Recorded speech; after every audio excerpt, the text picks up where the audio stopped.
بسم اللہ الرحمن الرحیم۔ الصلاۃ والسلام علیک یا رسول اللہ وعلی آلک وصحابک یا سیدی یا حبیب اللہ۔ سے پاک جیلانی شیخ عبدالقادر رضی اللہ تعالیٰ غوث اعظم درمیان اولیاء چو محمد درمیان انبیاء۔ غوث اعظم کا ولیوں میں وہی مقام ہے جو نبیوں میں رسول کریم کا مقام ہے۔ حضرت غوث پاک رضی اللہ تعالیٰ عنہ کو اللہ نے بڑے اعزازات سے نوازا۔ ایک اعزاز اللہ نے یہ دیا کہ ماں کی طرف سے حسینی ہے، باپ کی طرف سے حسنی سید، نانا بھی اللہ کے ولی، دادا بھی اللہ کے ولی، پھوپھی بھی اللہ کی بہت بڑی ولی ہے، بہت بڑی ولی۔ والد گرامی، آپ نے وہ سیب والا واقعہ تو بڑا ہی سنا ہوا ہے، اس طرف تو میں نہیں جاتا۔ ماں بھی اللہ کی بہت بڑی ولی ہے۔ یہ اللہ نا اسباب بناتا ہے، خود ماحول بناتا ہے۔ آپ کے جو والد گرامی تھے ان کا نام تھا ابو صالح سید موسیٰ جنگی دوست رحمت اللہ علیہ۔ بادشاہ کے کچھ سپاہی تھے جو مٹکے اٹھا کے جا رہے تھے، اور مٹکے تھے شراب کے بھرے ہوئے، مٹکے اٹھا کے جا رہے تھے۔ حضرت سید محمد موسیٰ جنگی دوست رحمت اللہ علیہ بھی قریب سے گزرے۔ یہ کیا ہے بھائی؟ بدبو سے سمجھ تو گئے، تصدیق کے لیے پوچھا کیا ہے؟ انہوں نے کہا جناب یہ بادشاہ کا سامان لے کے جا رہے ہیں۔ آپ تو جھنڈے والی گاڑی کو ویسے نہیں نہ پوچھ سکتے، سوال ہی نہیں پیدا ہوتا۔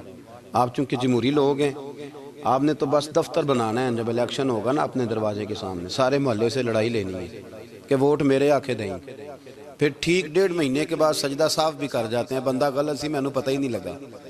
تو یہ پہلے سوچنا تو تھوڑا سا صحیح، بلا وجہ الیکشن تو روز کبھی کبھی آئے گا، تو ہم نے ایک جگہ تو روز رہنا، ایک دوسروں سے جھگڑے کرنا اور معاذ اللہ تعالیٰ غیبتیں کرنا، عزتیں اچھالنا، یہ مسلمان کا شیوا نہیں ہے۔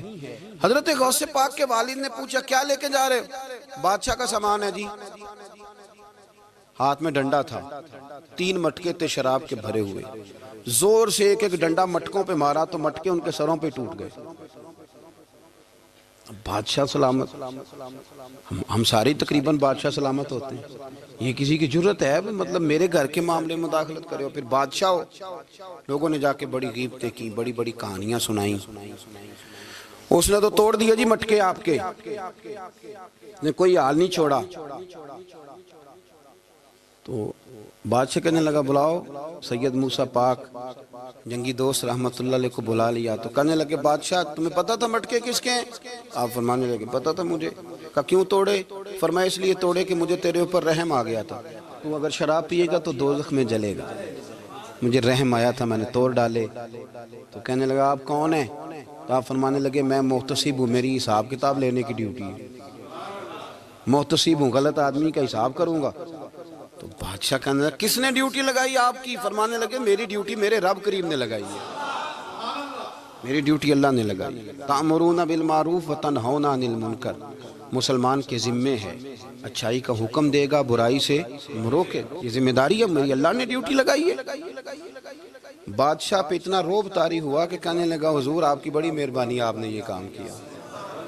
کہنے لگا جناب اگر آپ اجازت دیں تو میں بھی آپ کو محتسب نہ بنا دوں، آپ میرے وزیر بن جائیں، کوئی بندہ اس طرح کا کام کرے تو اسے روکیں۔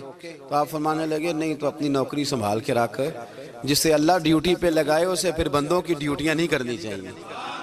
یہ اعزاز اللہ نے انہیں دیا، یہ شان رب کریم نے عطا فرمائی۔ ان کے صاحبزادے تھے حضرت غوث پاک جیلانی رضی اللہ تعالی عنہ۔ اللہ تعالیٰ نے جب کسی شخص سے کام لینا ہوتا ہے تو اللہ اس کے لیے اسباب بھی خود ہی پیدا کر دیتا ہے۔ علامہ اقبال اپنے استاد کی بڑی قدر کرتے تھے، شمس العلماء کی۔ تو ایک دن حضرت شمس العلماء سے کہنے لگے استاد جی آپ کی مہربانی سے پڑھ گیا ہوں۔ تو فرمانے لگے پتر تیری کلاس میں تو 250 لڑکا تھا، میری مہربانی تو سب پہ تھی، پر سارے تو اقبال نہیں نہ بنے۔ فرمانے لگے تیرے اندر بھی کوئی خوبی تھی، اس کی وجہ سے اللہ نے تجھے یہ اعزاز، کوئی تھی کوئی چیز تیرے اندر بھی۔ اللہ تعالیٰ جب کسی بندے کو نوازتا ہے نا تو بندہ بھی محنت کرتا ہے، لیکن اس کی محنت سے زیادہ اللہ کے فضل کا دخل ہوتا ہے۔ تو بندے کئی دفعہ کہنے لگ جاتے ہیں بڑی مشقت کی، بڑی محنت کی، کچھ بھی نہیں ہوتا، زیادہ اللہ کے فضل کا انحصار ہوتا ہے۔ رب جیسے چاہتا ہے ویسے فیصلے دیتا ہے۔ آپ فرماتے ہیں کہ میں چھوٹا سا تھا، والد انتقال کر گئے، والدہ تھی میری اور ہم 2 بھائی تھے۔ فرماتے ہیں بچے کھیلنے کے لیے نکلے تو میں بھی ان کے پیچھے کھیلنے نکل گیا۔ ایک بیل بچوں کے قابو آ گیا، تو بچوں کے قابو کو چیز آ جائے تو پھر وہ اس کا جو حال ہوتا ہے وہ تو ہمیں پتہ ہی، ہم سارے بچے رہ چکے ہیں۔ تو کہتے ہیں وہ بیل قابو آ گیا، کوئی اس کے کان چھیڑتا، کوئی اس کی دم چھیڑتا، کوئی اس کے سینگ چھیڑتا، کوئی کسی جگہ سے اسے تنگ کرتا۔ مختلف بچے اس کو نا دم سے پکڑ کے ہلاتے، بیل بھاگتا۔ حضور غوث پاک فرماتے ہیں میں بھی آگے بڑھا، اور میں نے جب اس کی دم پکڑ کے ہلائی تو بیل نے میری طرف منہ کیا اور کہنے لگا عبد القادر تو نہ ایسے کر، بول کے کہنے لگا تو نہ ایسے کر، تجھے رب نے ان کاموں کے لیے پیدا نہیں فرمایا۔ آپ فرماتے مجھے اتنا خوف طاری ہوا، بیل کو بولتے دیکھا تھا پہلی دفعہ، بیل کو۔ اب میرے سنی کو بھی دلیلوں کی ضرورت ہوتی ہے نا، دلیل نہ دیں، کسی بزرگ کی بات سنائیں تو سنی بھی تھوڑا تھوڑا دائیں بائیں دیکھتا ہے۔ یہ شور ایسا ہوا ہے نا، پراپوگنڈا ایسا ہے۔ میں حدیث پاک سنا دیتا ہوں۔ رسول کریم صلی اللہ تعالیٰ علیہ وآلہ وسلم فرماتے ہیں ایک شخص نے بیل پہ سواری کر لی تھی۔ بیل سواری کے لیے نہیں پیدا کیا گیا، سواری کے لیے اونٹ ہیں، خچر ہیں، گھوڑے ہیں، گدھے ہیں، بیل کھیتی باڑی کے لیے۔ اس شخص نے جب بیل پہ سواری کی تو بیل پیچھے مڑ کے دیکھنے لگا اور کہنے لگا یار تو بڑا بیوقوف ہے، بول کے کہنے لگا مجھے اللہ نے سواری کے لیے نہیں پیدا کیا، میرے سے وہ کام لے جس لیے میں پیدا کیا گیا ہوں۔ تو بندہ ڈر گیا، کہنے لگا بڑی حیرانگی والی بات نہیں کہ بیل بولتا ہے، تو بیل پھر بول پڑا۔ کہنے لگا اس سے بھی زیادہ حیرانگی والی بات ہے۔ اس نے کہا وہ کیا؟ کہنے لگے مدینے میں نبی پاک آ گئے ہیں اور تو نے ابھی تک کلمہ ہی نہیں پڑھا، یہ اس سے بھی زیادہ حیرانگی والی بات ہے۔ جامع المعجزات میں حدیث موجود ہے، حضور آ گئے اور تو نے کلمہ ہی نہیں پڑھا۔ وہ شخص کہتا ہے میں سر پٹ دورا، جب آ کے سامنے کھڑا ہوا تو حضور مسکرائے، فرمایا آجا پڑھ لے کلمہ، مجھے پتا ہے تجھے کس نے بھیجا ہے۔ اللہ والوں کی باتیں مان لیا کریں، میں بڑی ذمہ داری سے کہتا ہوں رب کریم کے کوئی بندوں کی بات کتاب و سنت کے خلاف نہیں ہوتی، وہی تو کتاب و سنت آگے پہنچانے والے ہوتے۔ تو حضور غوث پاک فرماتے ہیں میں وہ ڈر کے گھر آیا، جب گھر پہنچا تو میرے کانوں میں آواز آ رہی تھی لبیک اللہم لبیک لبیک لا شریک لک لبیک۔ فرماتے میں چھت پہ چڑھا اور میں نے جیلان میں اپنی چھت پہ کھڑے ہو کے دیکھا، تم حج کے دن تھے، میری سیدھی نظر میدان عرفات پہ گئی، لوگ میدان عرفات میں بیٹھ کے لبیک لبیک پڑھ رہے تھے۔ پہلے میں وہاں سے ڈر کے آیا، پھر چھت سے ڈر کے نیچے اترا، ماں کو ساری بات بتائی تو کہتی میری ماں کہنے لگی بیٹے جب تو پیدا ہونے والا تھا تو مجھے بڑی بشارتیں ملتی۔ فرماتے ہیں ماں نے نا کھولا بکسا صندوق تو 80 دینار نکالے، فرمایا پتر تم 2 بھائی ہو اور تمہارا باپ کل جاگیر 80 دینار چھوڑ گیا، 80 40 تمہارے 40 تمہارے بھائی کے۔ فرمایا بیٹا ایک بات کا خیال رکھنا، میں عورت ہوں، تمہارا باپ کوئی نہیں، بھائی چھوٹا ہے، میں پیچھے نہیں آ سکتا، یہ 40 دینار لے جا اور جا بغداد چلا جا کے تعلیم حاصل کر، بیٹے میں پہنچ نہیں سکتی، خیال رکھنا۔ غوث پاک فرماتے ہیں 12 سال میں نے تعلیم حاصل کی یارو، میں نے پتے بھی کھائے، اور خود آپ کا فرمان موجود ہے، فرماتے ہیں ایسی سختیاں بھی دیکھیں، ایسی سختیاں بھی دیکھیں کہ پتھروں اور پہاڑوں پہ گزرتی تو شاید پگھل جاتے، لیکن میں نے اپنے نبی کا دین پڑھا۔ اب تو پیر کے گھر میں جو پیدا ہوتا ہے وہ علم لدنی والا ہوتا ہے، کہتے ہیں صاحب دا پتر ہے، او خدا کے بندے صبر کر۔ اگر غوث پاک حسنی حسینی سید ہو کے باقاعدہ پھٹی پہ بیٹھ کے پڑھتے ہیں، تو کس پیر کا مرید ہو گیا جسے علم ہی کوئی نہیں، جو جاہل آدمی ہے؟ یہ ضروری ہے، علوم دینیاں ضروری ہیں، اس کے بغیر کام نہیں چلتا۔ اور غوث پاک رضی اللہ تعالیٰ عنہ کی آپ پوری زندگی پڑھ کے دیکھ لیں، غوث پاک تمام اولیاء کے امام ہیں، ساری زندگی۔ غوث اعظم سے کسی نے پوچھا آپ نے سب سے زیادہ دین کا کام کس طرح کیا، تو فرماتے ہیں تقریر کے ذریعے۔ اب تقریر کرنے والا مولوی ہوتا ہے اور تویز دینے والا، سبحان اللہ۔ غوث پاک رضی اللہ تعالیٰ عنہ فرماتے ہیں میں نے دین کا سارا کام کس ذریعے سے کیا ہے، ہفتے میں 3 جلسے کرتے تھے اور 70 ہزار کا مجمع ہوتا تھا، اور بغیر لاؤڈ سپیکر کے تقریریں ہوتی تھیں، اور فرماتے ہیں جیسی سمجھ پہلے بندے کو آتی تھی ویسی آخری والے کو آتی تھی۔ لوگوں نے کہا حضور یہ کرم کیسے ہوا؟ فرمانے لگے میں نے جب تعلیم حاصل کر لی تو بولنا آتا ہی نہیں تھا، تو میں بڑا پریشان، ایک دن سو گیا تو خواب میں رسول کریم کا دیدار نصیب ہوا۔ نے فرمایا تو واز کیا کر، تیرے واز سے لوگوں کو فائدہ ہوگا۔ یا رسول اللہ میں اجمی بندہ ہوں، لوگوں کے سامنے کیسے بات کروں گا؟ تو حضور نے فرمایا منہ کھولنا ذرا۔ کہتے میں نے منہ کھولا تو محبوب نے 7 دفعہ لعاب دہن ڈالا میرے منہ میں۔ آپ فرماتے ہیں پھر بولتا میں تھا، اثر کوئی اور پیدا کر دیتا۔ حضور غوث پاک رضی اللہ تعالیٰ عنہ نے 40 سال دین کا کام کیا۔ صبح کے وقت فقہ کا درس دیتے تھے فجر کے بعد، کچھ دیر کر ناشتہ کرتے سو جاتے، پھر آ کے مدرسے میں پڑھاتے باقاعدہ بچوں کو۔ غوث پاک رضی اللہ تعالیٰ عنہ کی سیرت پر آپ ساری کتابیں پڑھ لیں، ساری کتابیں لو، میں نے بھی بڑا ہی دعویٰ کر دیا، یعنی ساری کتابیں جتنی اب تک چھپی ہوئی ہیں ساری پڑھ لو، کہیں نہیں ملے گا کہ ہم غوث پاک کے آستانے پہ گئے۔ غوث پاک کسی بندے نے یہ نہیں کہا ہم غوث پاک کے آستانے پہ گئے، غوث پاک کے دربار پہ گئے، سب نے یہی لکھا ہے کہ ہم حضور غوث پاک کے مدرسے میں گئے۔ ہمارے نا مدرسوں میں سبق تقسیم ہوتے ہیں، سال جب شروع ہوتا ہے نا تو سبق تقسیم ہوتے ہیں، ہمارے مدرسے میں بھی تقسیم کرتے ہیں ہمارے مولانا۔ آپ حدیث پاک پڑھائیں گے، فلانا استاد منطق پڑھائے گا، فلانا فلسفہ پڑھائے گا، فلانا یہ سبق تقسیم ہوتا ہے، فلانا قرآن، فلانا حدیث، فلاں فقہ۔ تو غوث اعظم کے مدرسے کے جو ناظم تعلیمات تھے وہ کہنے لگے حضور سبق بانٹنا ہے تو آپ کو کون کون سے سبق دے دیں، کون کون سا پیریڈ پڑھائیں گے؟ تو آپ فرمانے لگے نہیں پیریڈ رہنے دو۔ حضور پھر فرمایا اس طرح کرو، لائق لائق بچے تم رکھ لو اور نالائق سارے مجھے دے دو، میں جانوں اور نالائق جانے، نالائق سارے میرے۔ غوث پاک رضی اللہ تعالیٰ نالائق سارے رکھ لیے، کند ذہن، اور حضور غوث پاک ان کو اسباق پڑھایا کرتے، ان پر محنت کرتے۔ فجر کے بعد فقہ کا درس، 10 بجے مدرسے کی کلاس، زور کے بعد حدیث پاک کا درس، مغرب کے بعد تفسیر بیان کرتے۔ بانج علموں جو کرے فقیری وہ کافر مرے دیوانہ، اور عشاء کی نماز کے بعد ہفتے میں 3 جلسوں سے خطاب، اور یہ سارے کام کر کے نا تو پھر بھی غوث اعظم جب دنیا چلی جاتی تو وضو کر کے مصلی پہ بیٹھ جاتے، اور 40 سال بیت گئے، ساری رات اللہ کی بارگاہ میں عبادت کرتے۔ 40 سال حضور غوث پاک کو اللہ نے بڑا اعزاز دیا، کتابیں لکھی، ڈیوٹی کی، محنت کی، کوشش کی پوری دنیا میں۔ میں پہلے بھی بتا چکا ہوں، پھر بتاتا ہوں، یہ جو صلاح الدین ایوبی کا بہت نام لیتے ہیں نا، بہت بڑے مجاہد تھے۔ صلاح الدین ایوبی کے ساتھ 70,000 کی فوج تھی، سارے کے سارے غوث پاک کے مرید تھے۔ صلاح الدین ایوبی نے حضور غوث پاک کی زیارت نہیں کی، پر تعلیم غوث پاک کے مدرسے میں حاصل کی۔ اس کو بڑا شوق ہو نا کتابیں دیکھنے کا، وہ میرے پاس آئے، میں دکھاؤں گا انشاءاللہ۔ صلاح الدین ایوبی حضور غوث پاک کے مدرسے کا طالب علم ہے۔ یہ آپ کے ملک میں 2-3 دن سے رٹا چل رہا ہے، وکیلوں کا، ڈاکٹروں کا، کل سے یونیورسٹی کا بھی چل گیا ہے۔ یہ لڑائی کسی مولوی 2 گروپوں میں ہوئی ہوتی نا،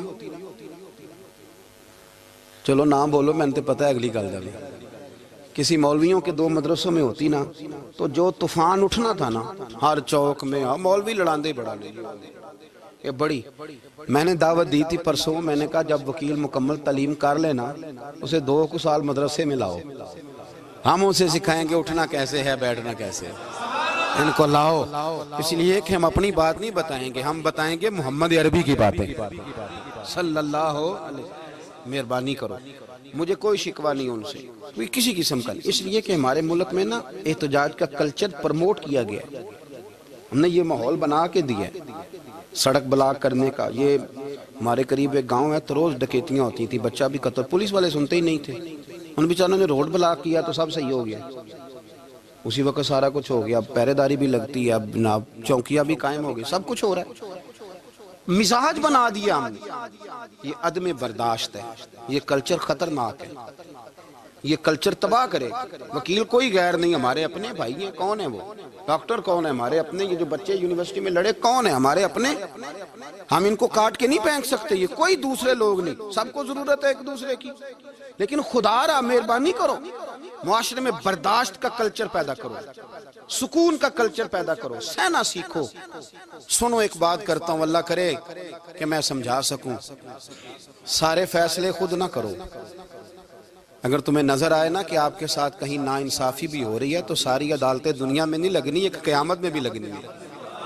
ہاں امام حسن کو زہر دے دیا گیا تو امام حسین کہنے لگے بھائی بتاؤ کس نے دیا ہے؟ فرمایا حسین اگر وہی وہ نہیں جس پر مجھے شک ہے تو میں کسی آدمی کا بلا وجہ تمہیں نام کیوں بتا دوں؟ کہا پھر بھائی آپ اشارہ تو نہیں بتا دیں؟ تو فرمایا حسین اگر وہی ہے نا جس پر مجھے شک ہے تو پھر بھی میں نے فیصلہ اپنے رب پہ چھوڑ دیا۔ فرمایا میرے رب سے زیادہ بہتر فیصلے کرنے والا کوئی موجود، کچھ فیصلے اللہ پہ چھوڑ دو، آپ یقین کریں آپ کو بڑا ہی مزہ آئے گا، آپ کو سکون آئے گا زندگی میں۔ کچھ فیصلے اللہ پہ چھوڑو، برداشت کا کلچر پروموٹ کریں اس وطن کے اندر، یہ بڑا پیارا ملک ہے، اس میں برداشت کا کلچر پیدا کریں۔ وکیل کو ہر وقت ڈاکٹر کی ضرورت ہے، ڈاکٹر کو ہر وقت وکیل کی ضرورت ہے۔ ہم ایک دوسرے کے بغیر دیکھیں نا، میں نے آئین بھی رکھا ہوا ہے پاکستان کا، لیکن اس کے باوجود کوئی مسئلہ بن جائے تو میں کسی وکیل صاحب کو فون کرتا ہوں، میرے دوست ہے، میں پوچھتا ہوں کہ یار یہ مسئلہ ہے، اس کا کیا حل ہے؟ ہم مل کے رہتے ہیں معاشرے میں، برداشت کے کلچر کو پروموٹ کریں، پیار کریں، محبت بانٹیں، یہ وطن ہے، اس کو مل کے سنواریں گے تو انشاءاللہ تعالیٰ یہ رسول اللہ کے دین کا قلعہ بنے گا بڑا مضبوط۔ اس سے پیار کریں، مثبت غلط بات ہے تو اس کو آپ سمجھائیں، اس پر تبلیغ کریں، لیکن یہ نہ کریں کہ آپ عدم برداشت کا ماحول پیدا کریں۔ حضور غوث پاک رضی اللہ تعالیٰ عنہ دین کا کام۔ ایک بات،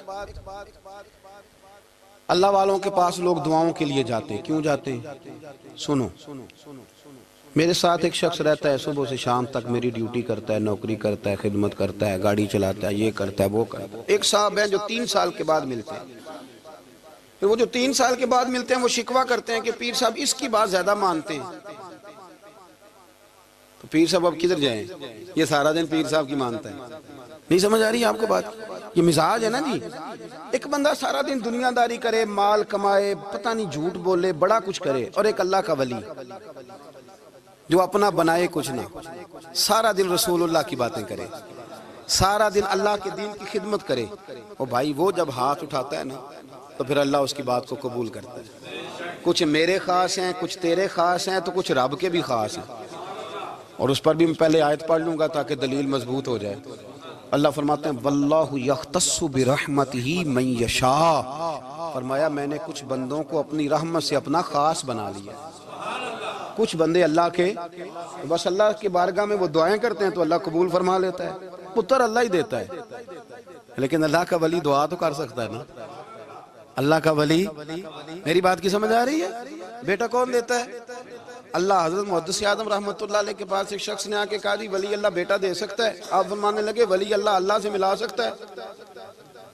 جی وہ تو ہے ہی ولی اللہ، تو اس نے ملا دینا ہے۔ تو فرمایا جو اللہ سے ملا دے بیٹا تو چھوٹی سی بات ہے، تو دیکھ نہ کہ جو اللہ تک تجھے لے گیا تو پھر پتر پیچھے رہ گیا، لیکن بیٹا دیتا کون ہے؟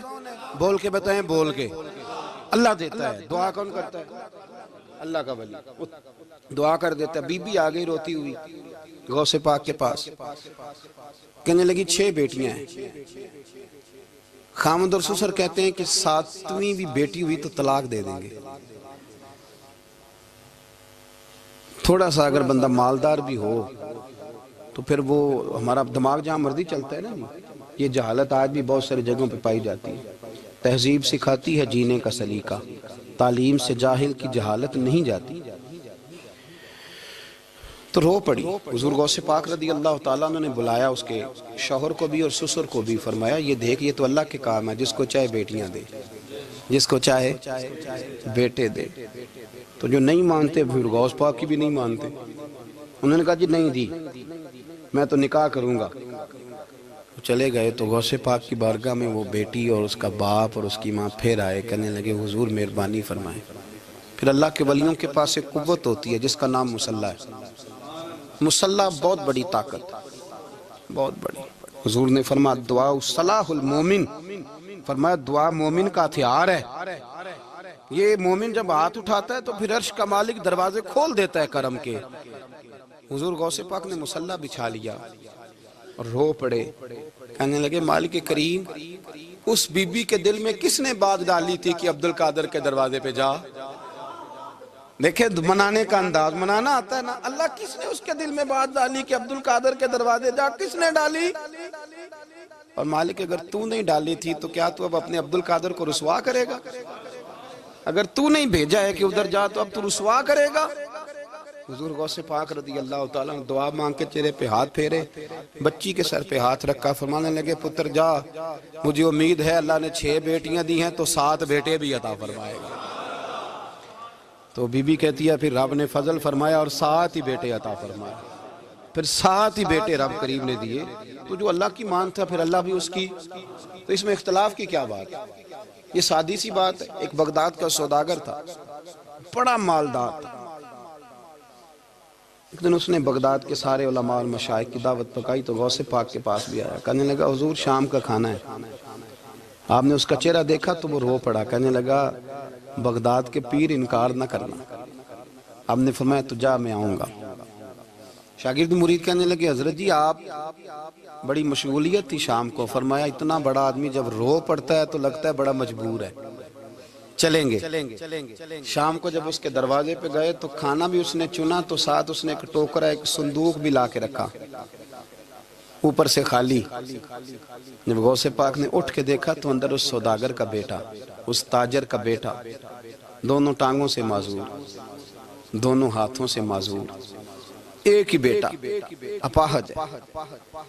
وہ تاجر رو پڑا. کہنے لگا حضور بڑی دنیا جانتی ہے بڑا مال ہے، اور جب تنہا بیٹھتا ہوں تو کھول کے روتا ہوں. وہ بے نیاز ہے نا، ساری زندگی کے بعد ایک بیٹا دیا تو وہ بھی اپاہج ہے. حضور بال سفید ہو گئے. لوگوں کی اولاد بڑھاپے کا سہارا بنتی ہے. میں بوڑھے وقت میں اس کو اٹھا کے پیشاب پخانے کے لیے لے کے جاتا ہوں.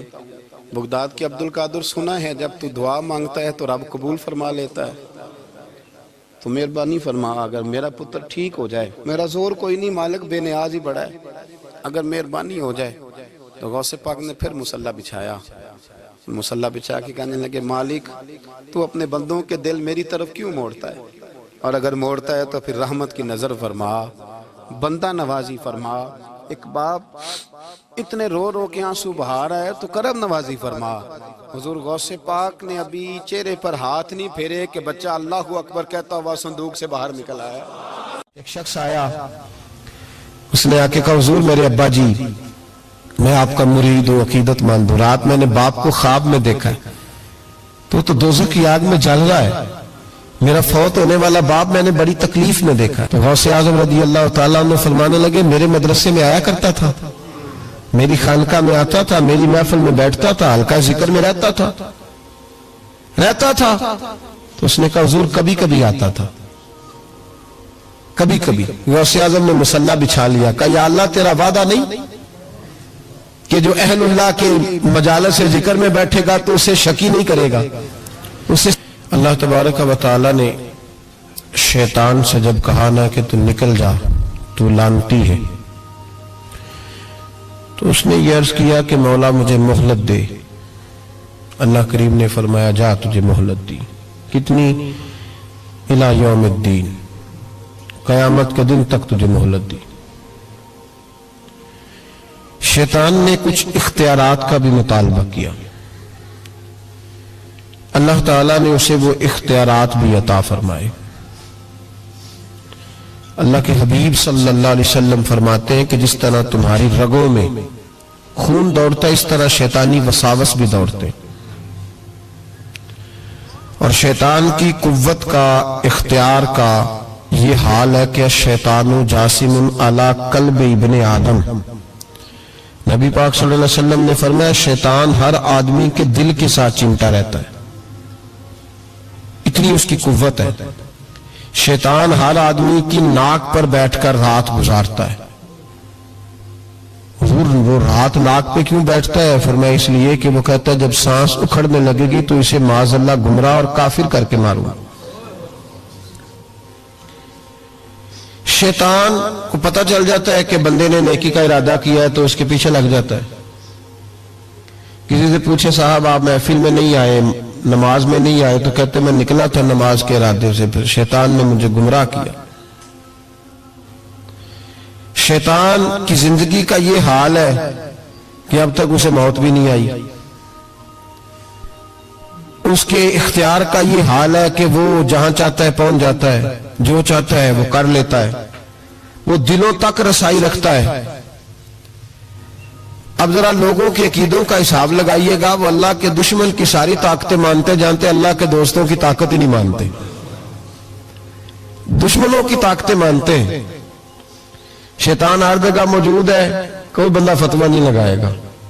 اور اگر آپ کہہ دیں نبی پاک ہر جگہ موجود ہے اگر کہ حضور کی روحانیت ہر جگہ موجود ہے، نبی پاک صلی اللہ علیہ وسلم اس طرح دیکھ رہے ہیں جیسے ہاتھ کی ہتھیلی کو دیکھ رہے ہیں، تو رٹا شروع ہوتا ہے کہ نہیں؟ کوئی نہیں ہوتا؟ تو ان سے پوچھو شیطان کی دفعہ تو فٹافٹ ہی مان گئے ہو۔ کیسے نادان لوگ ہیں کہ اللہ کے مخالف کی دشمن کی طاقت تو مانتے ہیں، اللہ کے محبوبوں کی طاقت ہی نہیں مانتے، اس طرف توجہ نہیں کرتے۔ تو شیطان کو اللہ نے قیامت تک مہلت دی ہے، وہ گمراہ کرے گا، اس کو اختیارات دیے ہیں، وہ رستوں میں بیٹھے گا، وہ دلوں سے چمٹے گا، وہ انسان کی سانس اکھڑنے تک اس کی ناک پر بیٹھ کر اس کا انتظار کرے گا۔ یہ طاقت، یہ اس کی کوشش، یہ اس کی جدوجہد۔ تو یا اللہ، شیطان نے تجھ سے گمراہ کرنے کے لیے اتنی ساری طاقت لے لی، مہلت لے لی، تو بندے گمراہ ہوں گے تو تو نے اس کا کیا بندوبست فرمایا ہے؟ تو رب کریم نے فرمایا میں قیامت تک اولیاء اللہ بھیجتا رہوں گا، قیامت تک،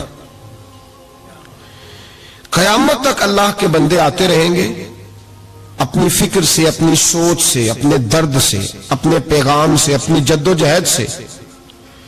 شیطان جتنی چاہے گمراہی پھیلائے، لیکن اللہ اجمیر میں ایک ولی بھیجے گا جو لاکھوں کو کلمہ پڑھا دیا کریں گے، ایک بندے کی برکت سے لاکھوں لوگ دین میں داخل ہو جائیں گے۔ ایک داتا علی اجمیری کی وجہ سے اللہ پورے بر صغیر میں اسلام کے قدموں کو مضبوطی عطا فرما دے۔ تو اللہ فرماتا ہے اگر میں نے دشمن کو اتنی اجازت دی ہے تو میں نے دوستوں کو بھی بڑی رحمتوں سے نوازا ہوا ہے۔ اللہ کے بندے، اللہ کے دوست، اللہ کے محبوب، ان کی گفتگو، ان کا انداز، ان کے پاس اٹھنے والے، بیٹھنے والے، ان کے ساتھ رہنے والے، ان کی بات سننے والے، انہیں ان کی باتوں سے خوشبو آتی ہے۔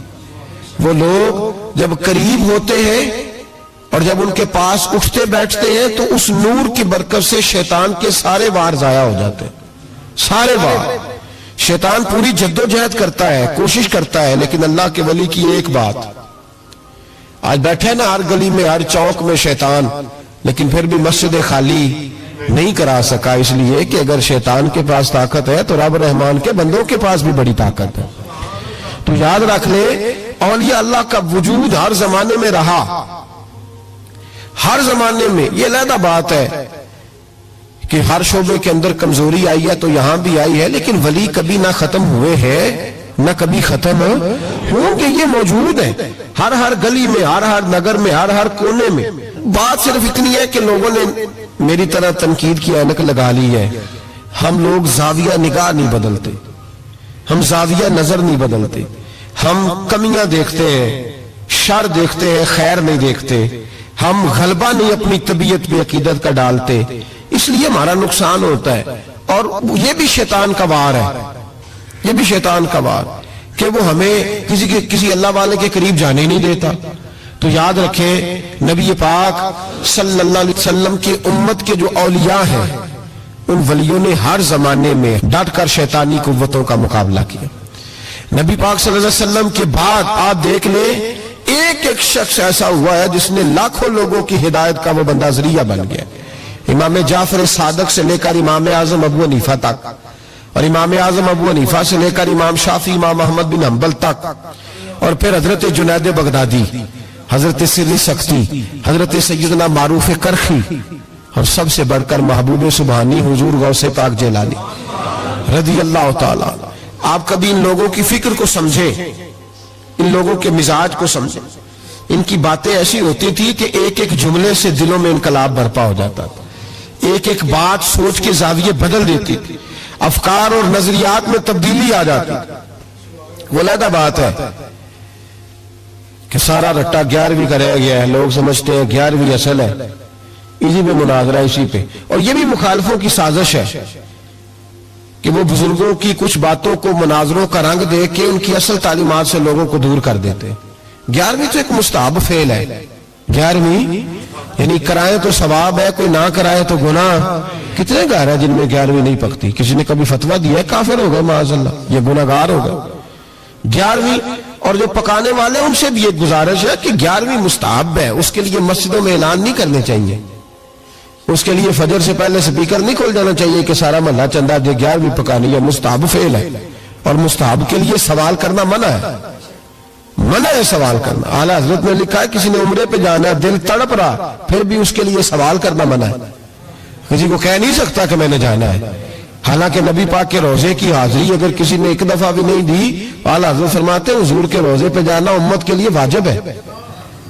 تو اس کے لیے جب سوال کی اجازت نہیں تو مستحب کام کے لیے لوگ سویرے اسپیکر کھول لیتے ہیں اور جناب کرنے لگے ہوئے یہاں 11ویں کا حصہ ڈالو. تو 11ویں کا یہ مقصد نہیں. لنگر شریف تبرک ہے، برکت ہے، شفا ہے، سارا کچھ ہے، لیکن اس کے لیے سوال کرنے کی اجازت نہیں ہے. اپنی مرضی سے کچھ لوگوں کو توجہ اگر ہے اور وہ مل کے کوئی ایسا بندوبست کر لیتے ہیں تو اس میں منع نہیں، لیکن اس کو جو اس کا شریعت کے اندر درجہ ہے اس درجے میں رکھا جائے. اس میں مناظرے ہوتے ہیں، بحث ہوتی ہے. حالانکہ 11ویں اصال ثواب کی ایک قسم ہے. 11ویں اصال ثواب کی ایک قرآن شریف بھی اصال ثواب ہے، 10واں بھی، 40واں اصال ثواب. یہ ساری قسمیں اصال ثواب کی ہیں. آپ قرآن شریف کہتے ہیں، ہندوستان والے تیجا کہتے ہیں. ہم اپنی سہولت کے لیے قرآن شریف کا ختم جا کے چوتھے دن بھی رکھ لیتے ہیں. کبھی کسی عالم نے کہا نہیں ہوتا کیونکہ مستحب ہے. اس کے لیے تعین وقت صرف سہولت کے لیے کیا جاتا ہے. تو 11ویں ایک اصال ثواب ہے. بہت سارے لوگ 11 ربیع ثانی کو کرتے ہیں، بہت سارے 12 کو کرتے ہیں، 14 کو کرتے ہیں، اور ہمیں محفل میں جانے کا موقع ملتا رہتا ہے. سارا سال ہی 11ویں پکتی رہتی ہے. لوگوں نے اپنی سہولت کے لیے وقت رکھا ہوا ہے. کسی نے 17 تاریخ رکھ لی ہے، کسی نے 18 رکھ لی ہے. تو غوث اعظم رضی اللہ تعالیٰ عنہ کی جو اصل چیز ہے وہ ان کی کرامت ہے. پھر ہمارے ایک اور بحث چلتی ہے کہ اللہ کے ولی کچھ دے سکتے ہیں کہ نہیں دے سکتے. اللہ کے ولی کچھ دے سکتے ہیں کہ میں نے پہلے کہا شیطان دے سکتا ہے، گمراہی پھیلاتا ہے. کبھی کسی بندے نے فتویٰ نہیں لگایا کہ مولانا یہ آپ کیا کہہ رہے ہیں. حالانکہ کسی بندے سے بھی پوچھو نا، وہ کام سارے خود کر رہا ہوتا ہے، ڈال شیطان پہ رہا ہوتا ہے، وہ فارغ ہو جاتا ہے، کہتا ہے اس نے مجھے کرنے نہیں دیا. وہ خدا کے بندے تو قدم تو بڑھا. تو رب رحمان کا بندہ ہے اور اللہ کے بندے شیطان سے طاقتور ہوتے ہیں. تو آگے بڑھنا، تو اس پہ کھاتے میں ڈال کے چپ کر گیا. اللہ کے ولی بڑا کچھ دیتے ہیں. اور جو اللہ کا ولی، سنو جملہ یاد رکھو، جو رب کریم کا بندہ دل میں رسول اللہ کی محبت ڈال دے، اس سے زیادہ بھی کوئی نایاب چیز ہو سکتی ہے. اس نے تیرے دل میں مصطفیٰ کا پیار ہی ڈال دیا ہے. تو ابھی تک کہہ رہا ہے ملتا ہے کہ نہیں ملتا. تجھے مانگنے کا طریقہ نہیں آتا، ورنہ وہاں سے تو سارا کچھ ہی ملتا ہے. اس کی وجہ کیا ہے؟ کرامت ہے. کیا اللہ کا ولی کس طرح دیتا ہے؟ اللہ کا ولی اللہ سے لے کے دیتا ہے. اور بات صرف اتنی ہے کہ اسے اللہ کو منوانا آتا ہے. اللہ کے ولیوں کو اللہ کو، یہ نبی پاک کیا کریں گے؟ یہ شفاعت کیا ہے؟ حضور قیامت کے دن کیا کریں گے؟ اللہ کو منائیں گے. حضور فرماتے ہیں میں اللہ کو، شفاعت کا مفہوم کیا ہے؟ حضور سید عالم صلی اللہ علیہ وسلم فرماتے ہیں جب اللہ کرسی عدالت پہ بیٹھے گا جو اس کی شان کے لائق ہے، اگرچہ وہ بیٹھنے سے پاک ہے، جب وہ فیصلے کرے گا تو فرماتے ہیں میں سر سجدے میں رکھوں گا، میں روؤں گا، میں اللہ کو مناؤں گا. میں جب روؤں گا تو میرا رب کہے گا محبوب سر اٹھا، تو جیسے کہے گا ویسے ہی ہو جائے گا. تو بات یہ ہے کہ اللہ کے بندوں کو اللہ کو منانا. حضور غوث پاک کے پاس بی بی آ گئی. اس نے کہا حضور بے اولاد ہو. میرے محلے میں ایسی عورتیں بھی ہیں جنہیں اللہ نے 14 بچے دیے. میں بے اولاد ہوں. اولاد بڑا میٹھا پھل ہے. تو میرے آنگن میں اگر ایک پھول کھل جائے تو میرے گھر میں بھی خوشبو پھیلے گی. میرے گھر میں بھی کوئی بچہ روئے گا تو میرا گھر بھی رونق والا ہو جائے گا. تو حضور میری ساس اب کہتی ہے رکھنا نہیں، اسے طلاق دے دینی ہے. میرا خاوند مجھے کہتا میں مجبور ہوں، میں نے بڑا عرصہ تجھے نبھایا ہے. حضور میں غریب ہوں، میرے پہ نظر کرم ہو جائے، میرے لیے دعا کرے، میرا مالک مجھے ایک بیٹا دے دے. یوں ہاتھ اٹھائے گا اسے اعظم نے، کہے اللہ تیری بندی تیرا بندہ سمجھ کے آئی ہے. کیا لفظوں کا حسن ہے، کیا جملوں کی تاثیر ہے. اے اللہ تیری بندی تیرا بندہ سمجھ کے آئی ہے تو مہربانی کرنا جو تو نے اس کے دل میں ڈالا ہے وہ اسے عطا بھی فرما دے. لفظوں کا، جملوں کی ترتیب دیکھیں، جو تو نے اس کے دل میں ڈالا ہے اسے عطا بھی کر دے. تو عاطف غیب سے ندائی عبد القادر اس کے نصیبے میں ہی نہیں، مقدر میں نہیں. میں نے کہا انہیں منوانا آتا. جب کہا نا نہیں تو غوث پاک رو پڑے. کہنے لگے میں سمجھ گیا ہوں تو مجھے رسوا کرنا چاہتا ہے، تو مجھے رسوا کر دے. تو رسوا کرنا، تجھے نہیں پتا تھا عبد القادر کے پاس جا رہی ہے؟ تو مالک ہے, تو اس کے ارادے سے آگاہ نہیں تھا؟ مولا تو بے نیاز ہے, تجھے پتا تھا میرے پاس آ رہی ہے. ٹھیک ہے, یہ کہے گی لوگوں سے جا کے کہ میں عبد القادر کے دروازے تک ہو آئی ہوں, مجھے تو کچھ نہیں ملا. تو ٹھیک ہے مولا, میں تیری رضا پہ راضی, تیری قضا پہ شاکر. ٹھیک ہے, نہ دے, میں راضی ہوں. تو مجھے رسوا کرنا چاہتا ہے. بس ابھی دعا ہو ہی رہی تھی کہ حاطف غیب سے ندائی, عبد القادر تو بول کتنے بیٹے دوں, بولنا کتنے بیٹے دوں. خدا کے فضل سے ہم پر ہے سایہ غوث اعظم کا, ہمیں دونوں جہاں میں ہے سہارا غوث اعظم کا. کہا تو بول کتنے دوں؟ تو کہا یا اللہ چل ایک مانگنے آئی تھی, مہربانی کر 7 عطا کر دے. 7, ایک بیٹا لینے آئی تھی, رب کریم نے اسے 7 بیٹے عطا فرمائے. وہ بھائی تجھے منوانا ہی نہیں آتا, تو اس رستے کا مسافر ہی نہیں, تو اس رستے کا مسافر ہی نہیں, تجھے منوانا ہی نہیں آتا. ہمارے بزرگ گزرے حاجی صاحب رحمت اللہ علیہ, تو مدرسہ ان کا چھوٹا تھا, کہتے تھے مجھ سے نہیں چندے مانگے جاتے, میرا چھوٹا ہی ٹھیک ہے. چھوٹا ادارہ تھا, تو لوگ بچہ داخل کرانے آتے ہیں, صاحب بچہ داخل کر لیں. کہتے گنجائش نہیں, جتنے کمرے تھے بچے داخل ہو گئے. جو سیانے بندے تھے انہیں پتا تھا, کہتے تھے ٹھیک ہے آپ نہ داخل کریں, ہم بد مذہبوں کے مدرسے میں داخل کرا دیتے. ہم بد مذہبوں کے, ٹھیک ہے آپ نہ کریں, ہمارے پاس ہے وہاں ایک مدرسہ پیٹنے والوں کا, وہاں داخل کرا دیتے ہیں. تو صاحب کہتے ہیں او یار کڈو کوئی گنجائش ہوئے, اس کو رکھو کسی جگہ پہ, کوئی کمرہ دیکھو, میرے والے کمرے سے اٹھا لو. لوگوں کو انہیں منوانا آتا تھا, جن کو پتا تھا کس بات پہ مانیں گے انہیں منوانا آتا تھا. میں نے بریلی شریف میں یہ رنگ دیکھا ہے, جب کسی بات پہ بریلی کے بزرگ پریشان ہوتے اور کوئی آزمائش آتی ہے تو جو جاننے والے لوگ ہیں وہ کہتے ہیں چلو حضور کی کو نعت چھیڑ دو. جب نعت پاک چھڑ جاتی ہے تو چہرے کھلنے شروع ہو جاتے ہیں, وہاں توانائیاں بھول جاتے ہیں لوگ اپنے سارے گاؤں. جنہیں منوانا آتا ہے, اللہ کے ولی کا کمال یہ ہے کہ اسے رب کو منانا آتا ہے, وہ منوا لیتا ہے. اللہ اپنے فضل سے, اللہ کو مجبور کوئی نہیں کر سکتا, اللہ اپنے فضل سے اس کی بات مانتا ہے. کتب علی نفسہ الرحمہ, اپنے فضل سے مانتا ہے. تو حضور غوث پاک رضی اللہ تعالیٰ عنہ نے لوگوں کو بڑا نوازا. ایک شخص آیا, اس نے آ کے کہا حضور میرے ابا جی, میں آپ کا مرید ہوں, عقیدت مند ہوں, رات میں نے باپ کو خواب میں دیکھا ہے, تو دوزخ کی آگ میں جل رہا ہے, میرا فوت ہونے والا باپ میں نے بڑی تکلیف میں دیکھا ہے. تو غوث اعظم رضی اللہ تعالیٰ عنہ فرمانے لگے میرے مدرسے میں آیا کرتا تھا, میری خانقاہ میں آتا تھا, میری محفل میں بیٹھتا تھا, حلقہ ذکر میں رہتا تھا. تو اس نے کہا حضور کبھی کبھی آتا تھا, کبھی کبھی. غوث اعظم نے مصلی بچھا لیا, کہا یا اللہ تیرا وعدہ نہیں کہ جو اہل اللہ کے مجالس ذکر میں بیٹھے گا تو اسے شکی نہیں کرے گا, اسے صحیح. اور یہ مسلم شریف کی حدیث ہے. اب مسئلہ یہ بن گیا, پہلے سنی دلیل نہیں مانگتا تھا, کہتا ٹھیک ہے, اب سنی بھی کہتا ہو نہیں یہ آپ کیا کہہ رہے ہیں. یہاں ہمارے اندر بھی کمی ہے. نہ اللہ کے ولی کے منہ سے جو نکلتا ہے وہ رب کی رضا والا جملہ ہوتا ہے. میری اب طبیعت نہیں مانتی, میں بہک ہونے لگا ہوں, میرا نہیں طبیعت مانتی کہ اپنے لوگوں کو دلیلیں دی جائیں. ہم تو ماننے والے لوگ ہیں, ہمارے لیے تو بزرگوں کا اشارہ بہت کافی ہونا چاہیے. مولانا امجد علی اعظمی صاحب اعلیٰ حضرت کے خلیفہ ہیں, وہ کہتے ہیں ایک دن میں نے تقریر کی, تقریر کے بعد ایک شخص نے مجھ سے حوالہ پوچھا تو میں ساری رات روتا رہا. میں نے کہا یا اللہ یہ تیرے بندے کیا سمجھتے ہیں کہ ہم جھوٹ بولیں گے ان سے؟ یہ میں بات بیان کر رہا ہوں ممبر پہ بیٹھ کے, وہ غلط ہو سکتی ہے. فرماتے ایک دفعہ زندگی میں ایسا ہوا تو میں نے رات رو کے گزاری. یہ کیا بات ہوئی ہمارے ہاں اب اس قدر زیادہ. جس آدمی ایک بندہ کہنے لگا بخاری سے کھول کے دکھائے, میں نے اس کے آگے بخاری رکھ دی, میں نے کہا پڑھو, کہنا میرے کو تو نہیں پڑھی جاتی. تو میں کہا پھر تو اعتبار کر, پڑھی نہیں جاتی اسے تو پھر اعتماد کر. عجیب بات ہے کہ ہم جو ممبر میں بیٹھا ہوا ہے, مسلح میں بیٹھا ہوا ہے, اسے تو کم از کم دیانتدار جان لے. تو اپنے اندر سے یہ چیز ختم کرے. سنی تو عقیدت مند ہوتا ہے, اس کی طبیعت, اس کے تو مزاج کے اندر لطافت ہوتی ہے, وہ تو ہلکے سے جملے سے مسکرا کے سارا کچھ مان جایا کرتا ہے. تو یہ جو پراپوگنڈے کا آپ شکار ہو رہے ہیں اس سے باہر آئے. بہرحال بات بیان کر دیتا ہوں.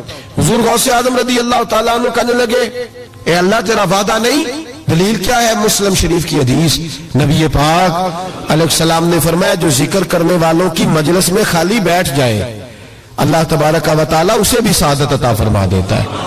اگر شکی ہو, بدبخت ہو, تو اللہ اسے نیک بخت فرما دیتا ہے.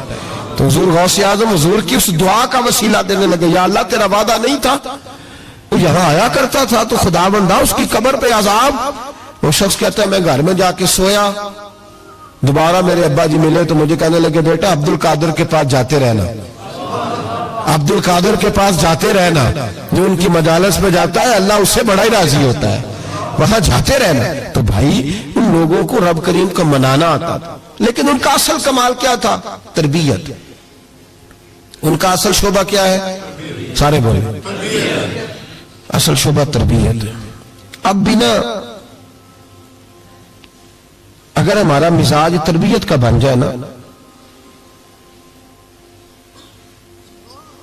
نبی کریم صلی اللہ علیہ وسلم نے فرمایا کہ حکمت مومن کی گمشدہ میراث ہے, اسے ڈھونڈا کرو.